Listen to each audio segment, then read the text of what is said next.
In 1907, the New York Times called Staatsburgh the most exclusive house in the country. As remembered by one visitor, Ruth Livingston Mills, Staatsburgh's owner, prided herself on being born a Livingston, descendant of one of the oldest colonial families.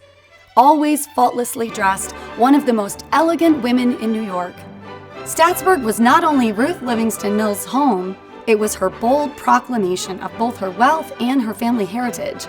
But does she have what it takes to be the next queen of New York society? First, her family, the Livingstons, had been a prominent family in New York since the 1600s. Ruth counted among her ancestors lords of Livingston Manor, members of the Continental Congress, and signers of the Declaration of Independence. Ruth's great-grandfather, Morgan Lewis, a young Army officer during the American Revolution, married into the powerful Livingston family and established a country home befitting his status, which he called Staatsburgh. As a governor of New York State and member of one of the most powerful families, Lewis's mansion became a gathering place for important social and political figures of the era. Waited upon and cared for by the 9 people of African descent enslaved by Morgan Lewis. Passed down through the generations, Ruth inherited the ancestral family estate upon the death of her father. With this Hudson Valley mansion, Ruth Mills would stake her claim as the next queen of New York society. Mrs. William B. Astor was the acknowledged leader, reported local newspapers. Mrs. Ogden Mills was the other leader, and her house was the center of the inner, smarter circle. Yet, to be queen of society, Ruth Mills needed a palace to match. In 1895, she engaged one of America's greatest architects, Stanford White, to enlarge and redesign her home.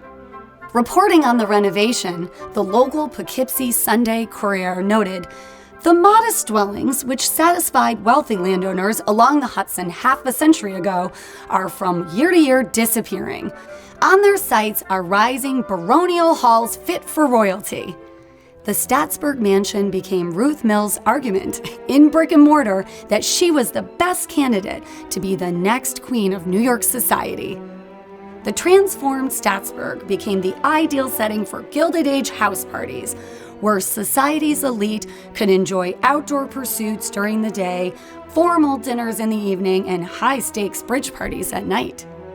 Remembered one guest about the social entertaining at Staatsburgh, "I have decided, after all, to go to Mrs. Mills this week. She has a dance this Friday and a golf tournament on Saturday. I am sure a few days of that life will be great fun. But a palace is not enough to be queen."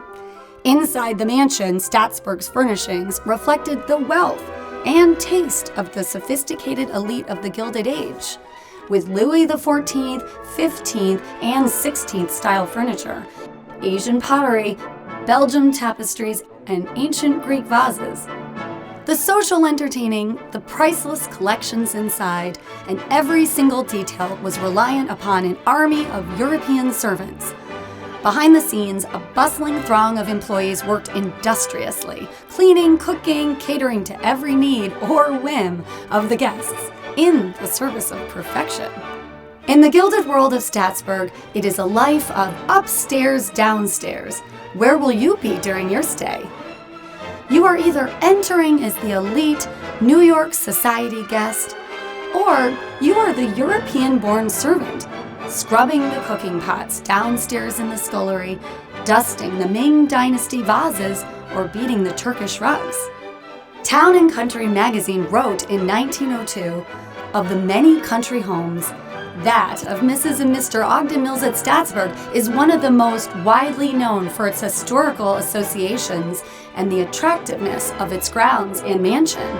So, does Ruth Livingston Mills have what it takes to be the next queen of New York's high society? We welcome you to explore these historical associations today and enjoy the beauty of the manicured grounds and Gilded Age interiors of the mansion here at Staatsburgh State Historic Site.